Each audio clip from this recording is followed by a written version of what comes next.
এই যে চুলা কমপ্লিট করা হয়েছে, যাক ইনশাল্লাহ খুব সুন্দর, আলহামদুলিল্লাহ ভালো চুলা জ্বলতেছে এখন আমাদের চুলা। এই যে তো ভাইও এখানে আছে,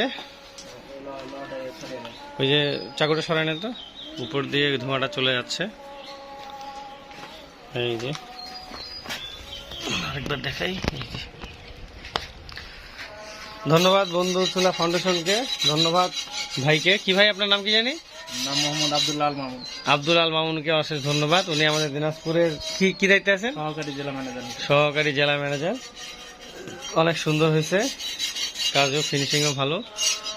এখানে আছে চিমনিটা খুলে রাখা হইলো, যেহেতু নতুন চুলা ওই জন্য এইখানটায় আবার ধোঁয়াও বের হচ্ছে কম, চুলা জ্বলে গেছে ওই জন্য। যখন চুলা জ্বলতেছিল তখন ধোঁয়া বেরোচ্ছিল। চিমনিটা খুলে রাখা হয়েছে যাতে ওটা একটু নতুন চুলা তো ওই জন্য 2-1 দিনের চিমনিটা আবার আমরা লাগিয়ে দেবো।